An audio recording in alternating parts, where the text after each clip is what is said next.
This is Lisa from Mobile Tech Review, and here's one of the hotter Android phones for 2014. This is the second generation Moto X, or just call it the 2014 edition. Significantly larger than the first gen Moto X, a lot faster, a better camera, higher resolution. We're going to look at it now. So here it is, finally, the second generation Moto X, living larger, living better in all respects, except for those of you who really like the original Moto X's very hand-friendly 4.7-inch size. This one is up to 5.2 inches. The overall design is still the same. The ergonomics are very nice with the curved back and all that sort of thing, but certainly it's not a teeny little pocket-friendly phone anymore. It's your kind of standard Android flagship size phone now, where it used to be 5 inches was the mainstream, and now they keep creeping up, so we're up to 5.2 inches. The good news here is, along with the bigger display, which is clad in Gorilla Glass 3 and has nice beveled curvy edges, another trendy design element that I like and feels very nice, it is now full HD, 1920 by 1080 coming at you. It's still an AMOLED display, so those of you who like vivid Super AMOLED colors on Samsung Galaxy products or on some Nokia Lumia phones are going to like this one a lot.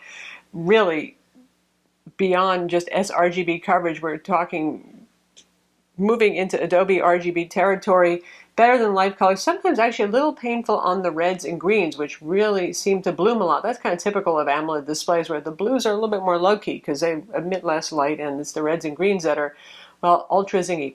Unlike Samsung Galaxy phones that have various color settings you can choose from, with this one, it's just running straight vanilla Android, otherwise known as AOSP, Android Open Source Project, Android 4.4 KitKat, so you're not going to get all those little fine-tuning things in there. One of the most interesting things about the Moto X is still the customizability. You can see here we have a little bronzy color accent up here. Black face or white face, those are the two choices for the front panel.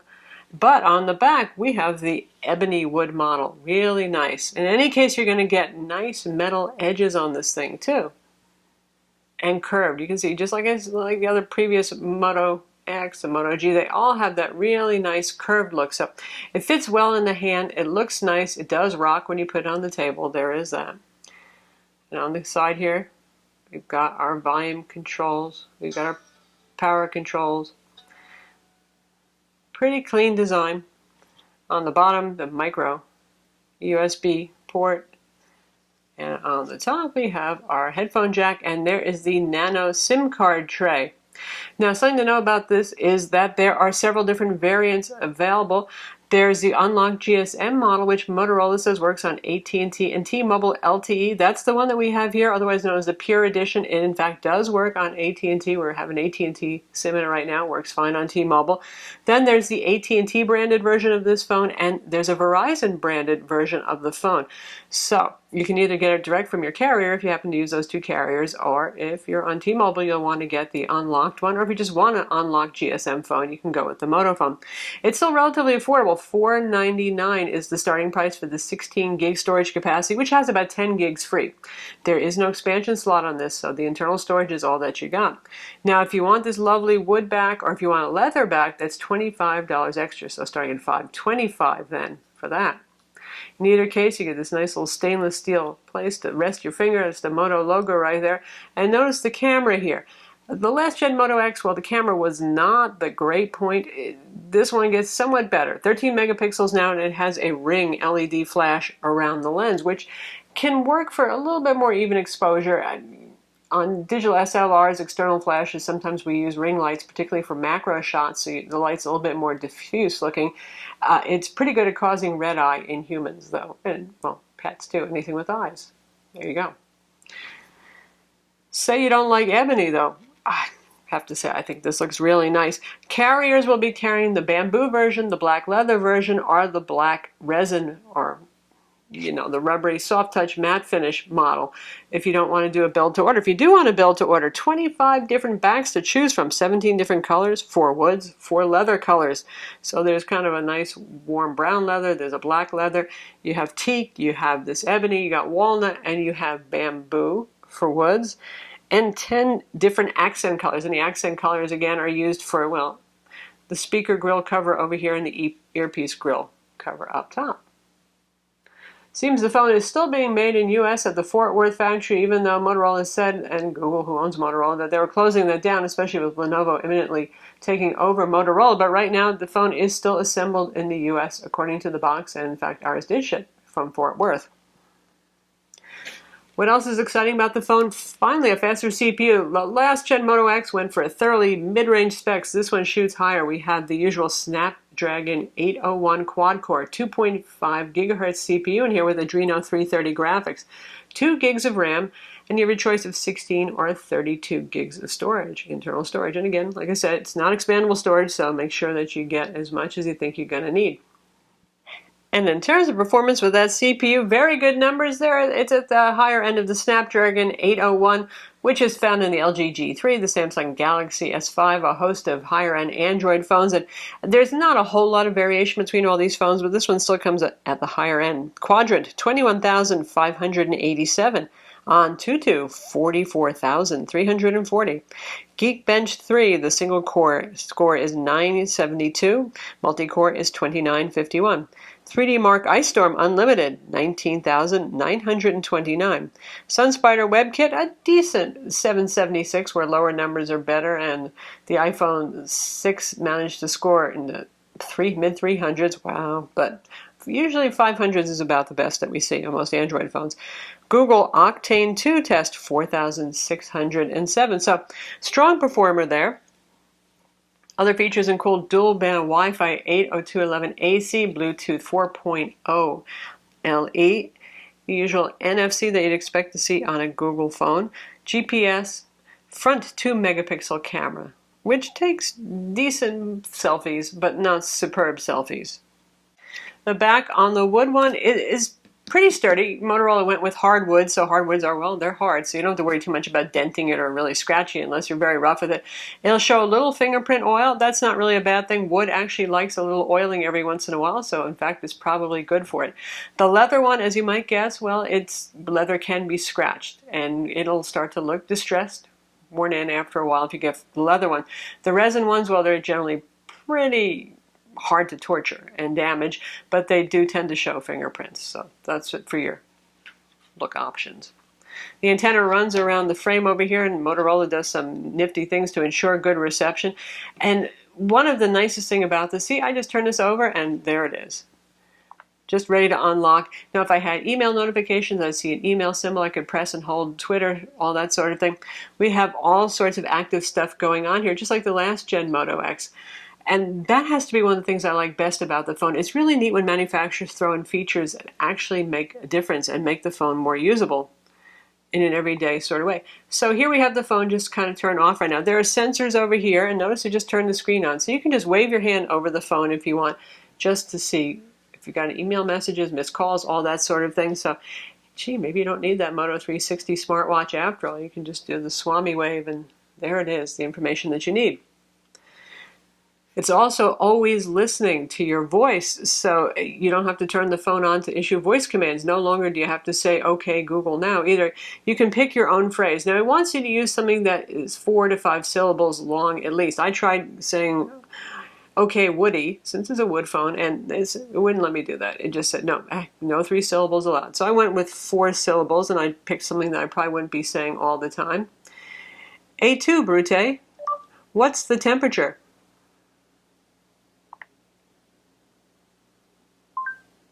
It's 86 degrees in Plano right now. So there you have it. It works. It's always listening. A2 Brute. You see, happens to be my little way of waking it up and asking it a question. So that's also pretty nice. The phone's just sitting on your desk. You want to know what your next appointment is, you can go ahead and ask it. You're not forced to interact with voice all the time, which is also good. And of course, you have the usual Google Now stuff and Google voice input right there. So Moto has a Moto group right here. And if we go to settings, you can see we have assist, which actually means when you can set quiet time so that it doesn't bug you when you're sleeping. It can sense using the GPS. Now you have to have precise GPS location turned on. It can know if you're driving, and it can do things like automatically read your text messages aloud. If you're at home, you can have different settings. If you're in a meeting, it knows to mute things, for example. So also very useful. Now for actions here, Obviously, one of them was just waking up the display. But you can also wave it to silence. So if the phone rings, you can wave at the phone to silence a call. You can't answer a call, unfortunately. We still have the twist to capture, which means taking the phone and doing a snap of your wrist, which isn't the easiest and most natural thing to launch the camera application. And you saw the glance displays already. So things that really contribute to usability, thumbs up, like it. Also, it can use the front camera and the IR sensors right here. Keep an eye on you, keep the screen on if you're looking at it. There's also an option to turn the screen off sooner if you're not looking at it. So say you have a long timeout because you tend to read a lot or something, and you set it to 2 or 5 minutes, then you put the phone down. It's going to say, well, you have not looked at me, so it may start dimming the screen sooner, and you can enable or disable that as you see fit.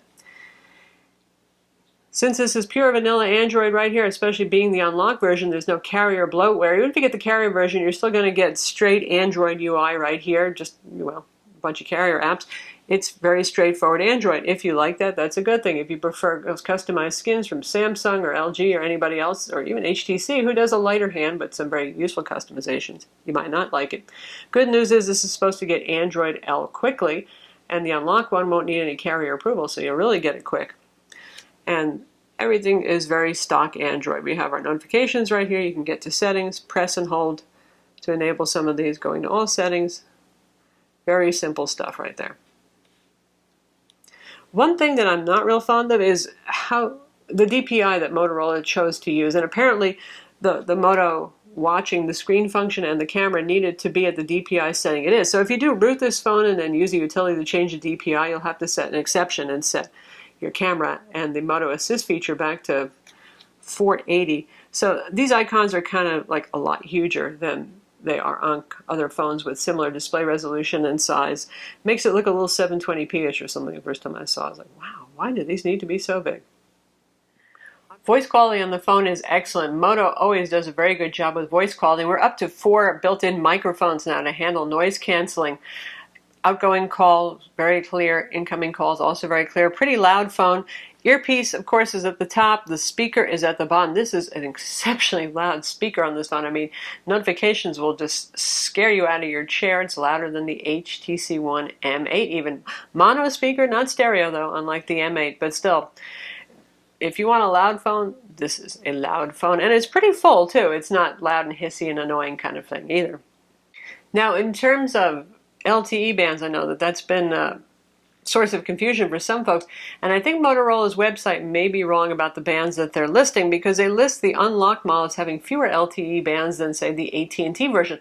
They're both actually the same model number. You look at the model number on the box, for example, same model number, so it should be the same as the AT&T model. And we took a look at the FCC website where they certify the wireless radios on these devices, so Motorola has to disclose and test on all the available bands. And they list this as having LTE on bands 2, 4, 5, 17, 7, and 29 isn't mentioned, though Motorola does mention 29. So anyway, I don't think you're going to be getting less bands on this than you would if you bought the AT&T version. That said, we are typically on LTE band 2 here in the Dallas area, so we can't find out about that mysterious band 5 that's just used in some rural areas. Anyway, the FCC and Motorola, they have to tell each other the truth there, so I expect that you're going to get all the same bands on this that you would on the AT&T version. Also works with T-Mobile. If you buy the unlocked model, it comes with a T-Mobile prepaid style SIM in it, which you can choose to either use or toss away and put your own nano SIM inside. Data speeds on this is supposed to have Cat4 LTE, otherwise known as bringing you features like advanced LTE, faster LTE speeds, XLTE on Verizon, that sort of thing. Well, so far it's not been scoring, according to speedtest.net, as high as our other AT&T phones. T-Mobile's not quite as fast right here. We typically see about 13 megabit per second down on T-Mobile and about 4 up. So all the phones that we have on T-Mobile, including this one, are doing the same. But on AT&T, on our fastest phones, we've been seeing as high as 54 megabit per second down, say, on the Samsung Galaxy S5. And on this guy here, it's more in the 20s to the 30s. Why this is, I really don't know. This does get somewhat faster upload speeds than those, though.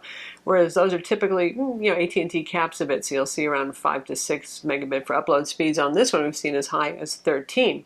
So what's going on with there? Will there be another firmware update to further improve those LTE speeds and bring them up to Cat 4? Maybe so. Even with this phone, the day after launch, several firmware updates came out to update all of the sensors on it. So it's a work in progress. It seems like just about everything is these days, thanks to over-the-air updates and easy software downloads. How about the screen? 5.2 inches, like I said, and that translates to 423 ppi, pixel density. That's plenty of pixels right there. It's quite nice and quite sharp. It is, of course, an AMOLED display, so that pixel density text looks very sharp. Here we're looking at our own website, Mobile Tech Review. Colors are insanely zingy. Color accuracy in terms of delta E on this, not particularly very good. But for those of you who like the look of AMOLED, Super AMOLED displays and all those hyper vibrant colors, what you've got here, if you like something more natural, you're kind of out of luck. I think a lot of people do like super saturation though, so I suspect most people will look at this and say, what a pretty phone. Brightness, not so great. Now, that's one thing about AMOLED displays. They're great at showing really deep blacks and having infinitely high contrast, which this does, but brightness is a bit of a challenge, and they're going to use more power then because they can actually turn power off when it's showing blacks.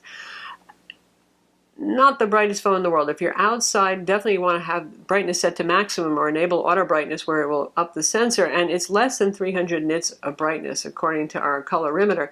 So not wildly bright, not the easiest phone to see outdoors, unfortunately.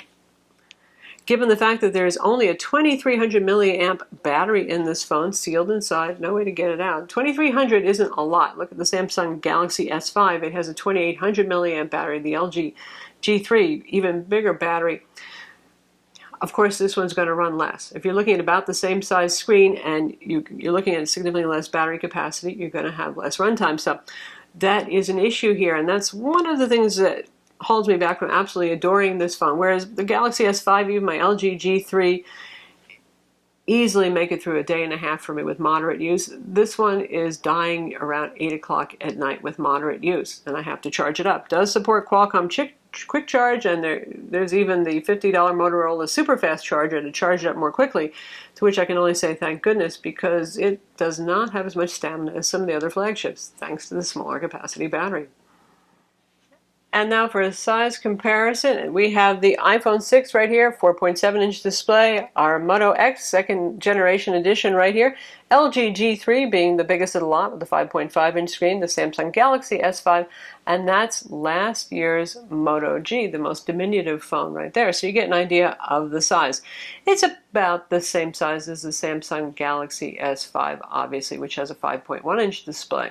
A bit thicker in the middle though, since the Galaxy S5 is pretty much flat all the way through, whereas this one has a taper.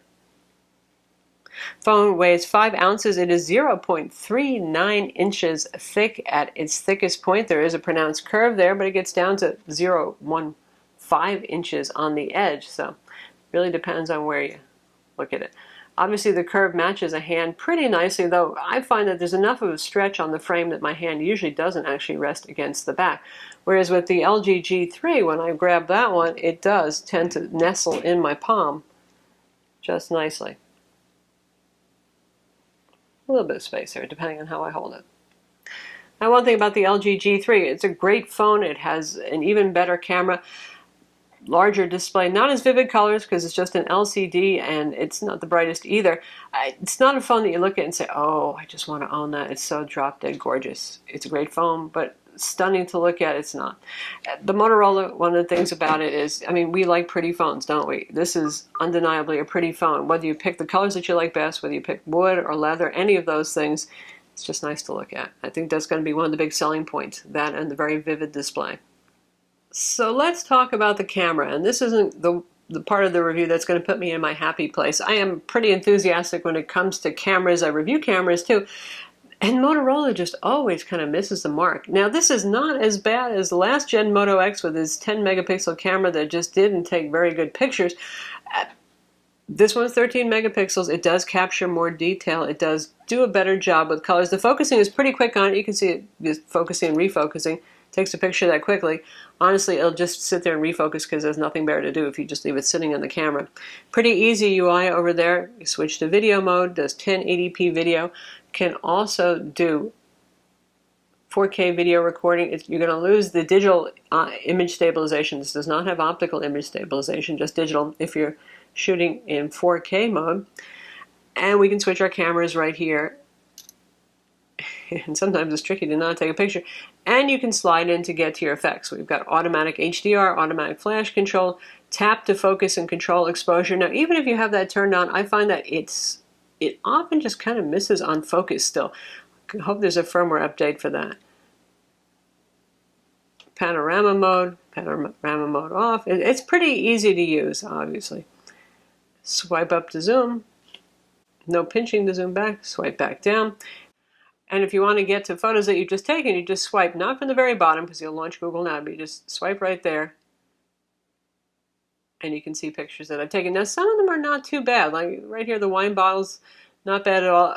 The light diffusion ring here is a little bit over the top, though, for a place that didn't have super duper great lighting. But lots of detail right there. You can even see the texture on the label. So it can do well with well-lit indoor shots. There's a zingy new Corvette right there. Also pretty good. And outdoor lighting can capture some nice colors. Some of the whiteout is a little bit primitive looking to my eye there, though.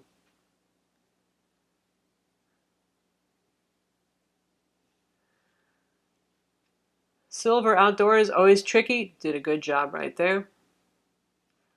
Your everyday average scene, nice. I would like to see a little bit more color saturation, though, honestly, especially it was a really beautiful blue sky day there.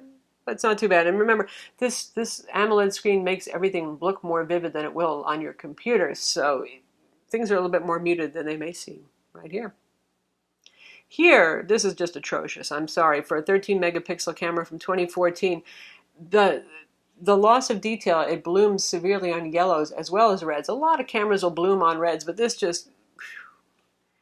And this is something that I see along with a bias towards sometimes shooting too warm that just doesn't really thrill me. Happily, video generally does a better job than photos, but there's work to be done here with this camera.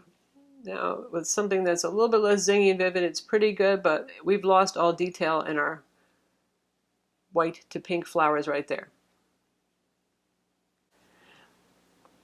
And here's another flower shot where, and these are flowers I often use to take demo pictures, and it's not capturing a super amount of detail on the flower petals right here, or a whole lot of color saturation. So again, room for improvement. Is it hideous? No, it's not. This one is way too warm. I'm not sure why it's doing that. It's pretty consistent in being too warm. And I've tried switching and using the Google camera application, which you can download from the Google Play Store, and it takes slightly sharper pictures. Sometimes the focus is better, but I also find that it crashes the phone too. So that hasn't been the optimal solution yet. There are a lot of Android camera apps available on the Play Store, and you might find one that plays better with this camera, but some of the tweaks I think need to come in firmware as well. Now this one, you can see a lot of sharpening in the leaves, along with some painting on of the grass at the same time. So the image processing could be a bit more sophisticated here. It's not the end of the world. These are a lot nicer than, last year's camera phones on average, some of them anyway. It is a 13 megapixel Sony sensor on here, which was pretty much what flagships were using last year, so there's hope for it. And we're going to test out Modern Combat 4, which is an intensive 3D game, visually very appealing. I'm not particularly good at it, you'll have to forgive me, but we'll get a good idea for the speaker, which is only at half volume right now. Gameplay. Yeah, the screen certainly looks nice, doesn't it?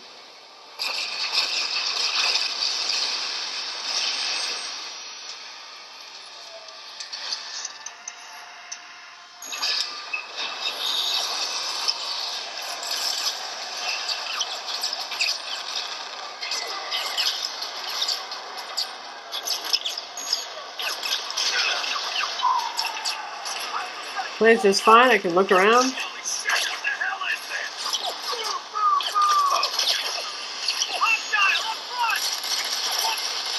And I'll shoot blindly. But gameplay, very good. Speaker, incredibly loud.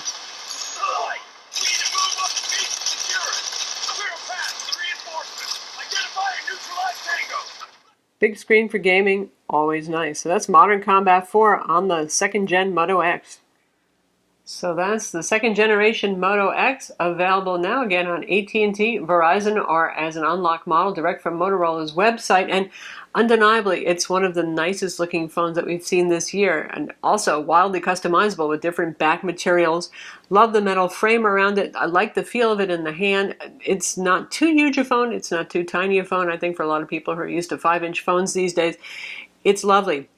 The screen is super duper vivid. If you like super duper vivid, you're going to like it. It's full HD at this point.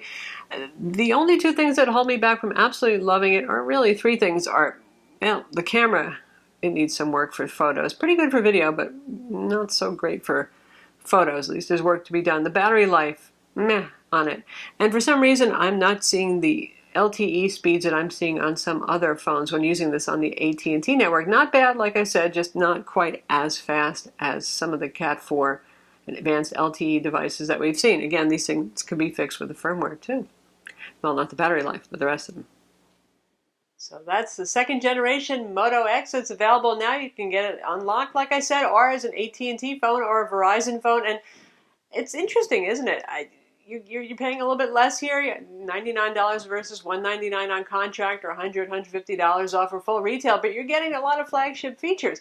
Still a couple of reservations. The camera could be better, the battery life could be better, but beyond that, it's a beautiful looking phone. You can customize it as you see fit, get a whole bunch of different backs on it, wood, leather, different colors. It's pretty neat. It's fast, and it's very responsive, literally responsive to your voice, to your touch, to your hand actions. I'm Lisa from Mobile Tech Review. Be sure to visit our website for the full written review, and don't forget to subscribe to our YouTube channel.